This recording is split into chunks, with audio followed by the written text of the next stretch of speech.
Et nous poursuivons avec ce premier invité du jour, François Asselineau. Bonjour et merci d'être avec nous. Bonjour, et je vous félicite pour votre nouveau studio que je découvre et qui est magnifique. On espère qu'il vous plaît. C'est joli comme tout. Voilà. C'était fait pour contenter les invités et les auditeurs, et puis nous aussi au passage, donc on est ravis que ça vous plaise. On vous a invité, donc non pas pour parler du studio, même si ça serait bien plus agréable, mais pour parler de François Bayrou, qui se retrouve sur la sellette avec cette nouvelle crise politique qui va agiter la France. François Bayrou qui va se soumettre à un vote de confiance dans quelques jours. Est-ce que vous pourriez commencer, François Asselineau, par nous dire comment vous seriez positionné sur ce vote de confiance? Quelle est selon vous la meilleure stratégie? Alors ça, moi je pense qu'il faut être conforme à ce que pense l'opinion publique. L'opinion publique française ne supporte plus le président de la République. Donc il faudrait, à mon avis, contraindre par tous les moyens Macron à présenter sa démission ou à être chassé de l'Élysée d'une façon ou d'une autre, que ce soit par la destitution. Donc de ce point de vue-là, censurer Bayrou me paraît une bonne chose, mais avec évidemment comme conséquence d'entraîner la France dans une crise politique alors que nous sommes déjà dans une crise financière. Mais plutôt que de vous dire ce que moi je ferais, parce que là on est dans le domaine de l'hypothèse, moi je pense que ce qui serait bien, c'est déjà d'essayer de comprendre ce qu'a fait Bayrou. Parce que je trouve que ça n'est pas suffisamment bien écrit, bien précisé. Il a cherché François Bayrou, c'est pas un poussin de la veille. C'est quelqu'un qui hante les palais nationaux depuis des décennies, qui a été décrit largement comme quelqu'un qui bouffe à tous les râteliers, et il a d'ailleurs laissé derrière lui une trace d'absence de décision, de mauvaise décision. Enfin, on n'a jamais eu à se flatter, à se féliciter de la gestion de Bayrou dans quelques ministères, que ce soit en particulier quand il est passé à l'éducation nationale. Mais il a un génie, Bayrou, c'est toujours de retomber sur ses pieds, de placer ses gens. C'est un homme de réseau, c'est un homme qui ne vise que le fond de la pensée de Bayrou, c'est qu'il est bayrouiste. Voilà, il est pour Bayrou. Et donc, je pense que s'il a pris cette décision, c'est pas comme ça en l'air. Il l'a fait à mon avis, dans une posture, si on y réfléchit bien, qui est, je pense, très anti-Macron. Voilà. Parce que je pense que vivre avec Macron, être le Premier ministre de Macron, c'est vivre l'enfer sur Terre.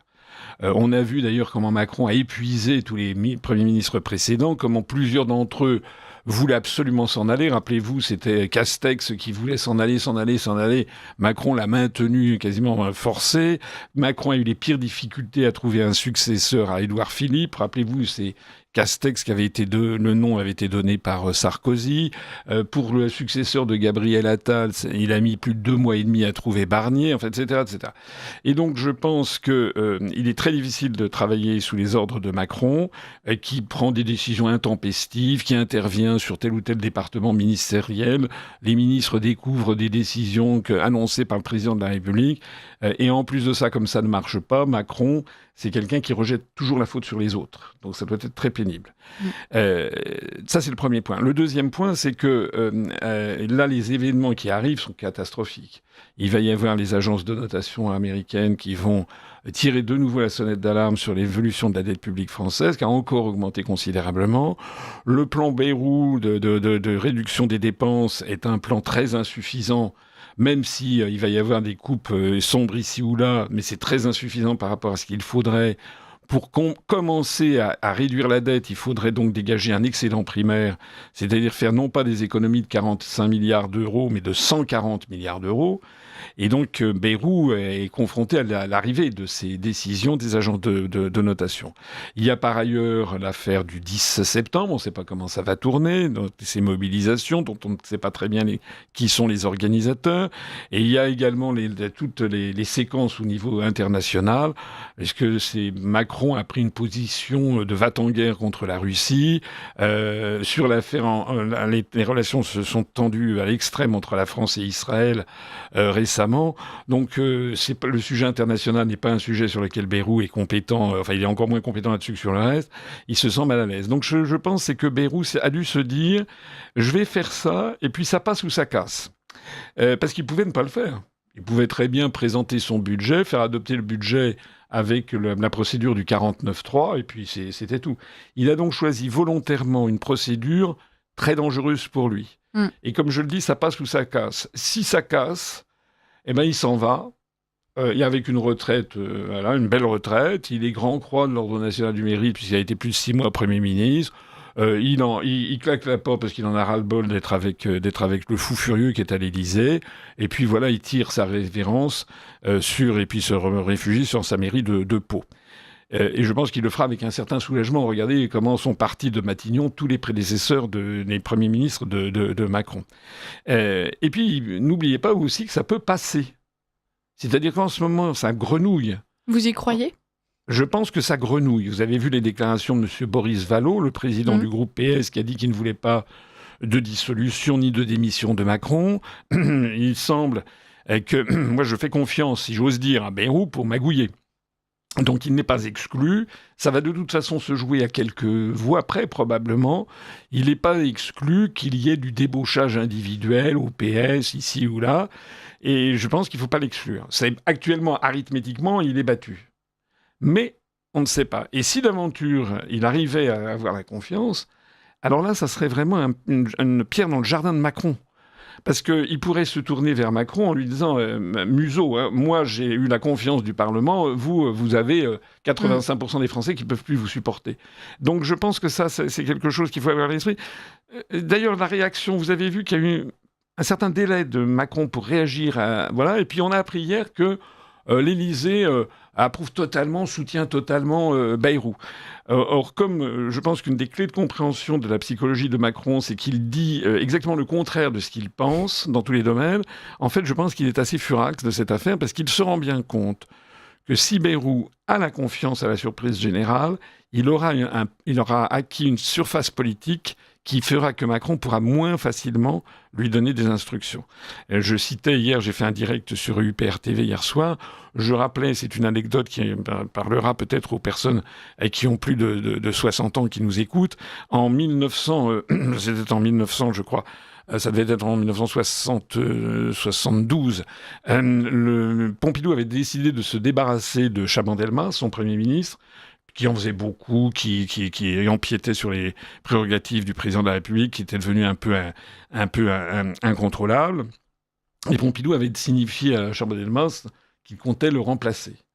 Or, Chaban-Delmas avait, à ce moment-là, demandé la confiance du Parlement, de l'Assemblée nationale, qu'il avait eu d'ailleurs, parce que personne ne savait, en fait, que Pompidou voulait le départ de Chaban. Et donc, il avait eu la confiance, et Pompidou avait été encore plus furieux, encore plus déterminé à chasser Chaban-Delmas, ce qu'il avait fait 15 jours après. Donc, Chaban-Delmas avait obtenu la confiance de l'Assemblée nationale, et 15 jours après, Pompidou nommait Pierre Messmer comme Premier ministre, ce qui avait fait quand même jaser beaucoup à l'époque, parce que c'était quand même considéré comme un pied de nez fait au Parlement. Ça veut bien dire ce que ça veut dire, et je pense que Bayrou, qui est un vieux crocodile politique, qui a certainement cette anecdote politique à l'esprit, il a pu se dire qu'il allait avoir avec cette affaire, encore une fois, soit ça casse, il s'en va, très bien, il tire sa révérence, il échappe d'une situation épouvantable, soit il gagne, et à ce moment-là, il a un poids vis-à-vis de Macron qui permet de faire prévaloir un peu ses opinions et que Macron se dégage. Parce que Macron, ce que devrait faire Macron, c'est se taire, en fait. Oui. Il devrait dégager. Voilà. On va recevoir Alexandre Jardin dans quelques instants, qui, à mon avis, sera d'accord avec cette dernière phrase. François Asselineau, vous avez évoqué cette situation dramatique dans laquelle se trouve la France, alors sur bien des plans, mais sur le plan économique d'abord. Effectivement, on recevait Guillaume Bernard en début de semaine qui nous expliquait que le plan de François Bayrou, c'était aussi effectivement probablement de s'échapper de cette situation qui devient de plus en plus difficile, voire impossible à gérer. En réalité, si demain nous perdons François Bayrou comme Premier ministre, les Français, la France et surtout nos politiciens sont-ils réellement prêts à assumer la crise qui va s'en suivre avec une nouvelle nomination, peut-être une dissolution de l'Assemblée nationale? Alors c'est là où toutes les conjectures sont ouvertes. Moi je pense que Macron, déjà une chose qui est certaine, c'est que Macron il refusera jusqu'au bout de démissionner. Voilà, il ne pourrait démissionner que si on lui mettait un pistolet sur la tempe. Donc, il fera tout pour rester. Et donc, il va essayer de nommer un nouveau Premier ministre, je pense. Et de ce point de vue-là, vous avez vu qu'il y a déjà des gens qui ont fait des offres de services. J'ai vu que M. Charles de Courson a dit qu'il était prêt à envisager qu'on l'appelle à Matignon. Il y a Retailleau, on dit beaucoup dans les allées du pouvoir que Retailleau pourrait être nommé Premier ministre, ce qui serait assez habile, parce que le Rassemblement national serait un peu mal à l'aise pour refuser d'abord Retailleau ne demanderait pas la confiance, il ferait du 49-3, et je pense que le Rassemblement national serait mal à l'aise pour censurer Retailleau alors qu'il n'a pas censuré Bayrou. Et Retailleau pourrait y trouver convenance parce qu'il deviendrait Premier ministre, il aborderait l'élection de 2027 en force. Voilà. Donc ça me paraît une hypothèse qui n'est pas totalement exclue. Maintenant, il peut y avoir aussi le sentiment dans l'opinion publique qu'il y en a marre de tous ces premiers ministres qui en fait sont sans pouvoir et que le vrai problème c'est Macron. C'est pour ça que la logique politique, tout le monde convient que ça devrait être une dissolution. Macron a de nouveau retrouvé le pouvoir de la dissoudre, puisque ça fait plus d'1 an qu'il avait dissous en 2024. Donc il y a ce délai de 1 an prévu par la Constitution. Mais on sait que si dissolution il y aura plus le phénomène de castor du deuxième tour, avec faire barrage au RN, puisque entre-temps, LFI est désormais devenu sur la scène politique française, avec notamment les médias qui ont contribué à cette situation, et puis le positionnement de LFI lui-même. LFI est devenu maintenant le parti islamiste, antisémite, etc. Ça empêcherait un barrage, selon vous. Voilà, oui, je pense. Je pense qu'il n'y aura pas les appels. Par exemple, Attal n'appellera pas à voter pour LFI, ça c'est impossible. Donc la droite française ou la Macronie n'appellera pas à voter pour LFI. Et à la limite, le RN maintenant apparaît comme un parti beaucoup plus raisonnable. D'ailleurs, en fait, qu'est-ce qui sépare Bardella de Macron? 20 ans, c'est tout. C'est tout. Parce qu'à part, c'est un clone, y compris politiquement. Vous avez vu que Bardella est allé déjeuner au Parlement européen avec Zelensky, soutient l'Ukraine. Le Bardella, il est pour l'UE, pour l'euro, pour l'OTAN. Enfin, il est très très mainstream, en fait. Donc, il n'est pas exclu que on ait vous avez peut-être vu certaines estimations, certaines anticipations en cas de dissolution qui donnerait le RN passant de 126 députés à 200, 220. Alors c'est très difficile à prévoir parce qu'un pouillème de points fait bouger parfois 20 ou 30 députés avec le système d'élection au scrutin uninominal majoritaire à 2 tours. Mais enfin, si le RN passait de 126 députés à 200 députés, il n'aurait pas la majorité, mais il serait difficile de ne pas nommer Bardella comme Premier ministre. Alors ça poserait une question de savoir quels seraient ses soutiens majoritaires. Et donc on a de toute façon une situation d'instabilité qui ne pourra être en définitive réglée que avec la démission de Macron. Et puis, il y a des événements exogènes que j'évoquais tout à l'heure, et notamment les décisions des agences de notation américaines. Les premières qui vont arriver, c'est Fitch Ratings, ensuite il y aura Moody's, puis il y aura Standard & Poor's. Et je rappelle que si on est encore dégradé, on risque d'avoir un vrai problème de financement des déficits publics français. Peut-être même, vous avez vu qu'en ce moment, les taux d'intérêt se tendent d'ailleurs sur les obligations assimilables du Trésor français. Le spread, comme on dit, c'est la différence entre le taux français et le taux allemand, est reparti très violemment à la hausse, ce qui est très très mauvais signe. Et donc, si ça continue comme ça, on finira par ne pas échapper à une situation à la grecque, c'est-à-dire à une mise sous tutelle du Fonds monétaire international. Alors je vois des choses qui, moi, me révoltent personnellement, intérieurement. Je vois par exemple que M. Édouard Philippe est là, il est interviewé dans les radios en disant que la situation financière est très très mauvaise, mais il en est le principal responsable, Édouard Philippe, avec Macron. C'est sous Édouard Philippe qu'on a eu une augmentation de 1 000 milliards d'euros de la dette.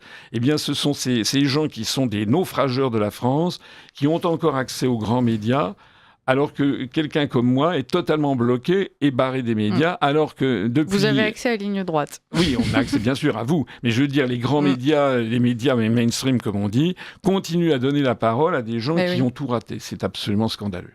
On verra bien ce que la suite nous réserve. François Asselineau, merci beaucoup d'avoir été avec nous ce matin pour nous confier votre point de vue sur cette nouvelle crise politique. On ne manquera pas de vous réinviter pour commenter les résultats de ce vote de confiance. Excellente journée et à très bientôt. Merci de m'avoir invité.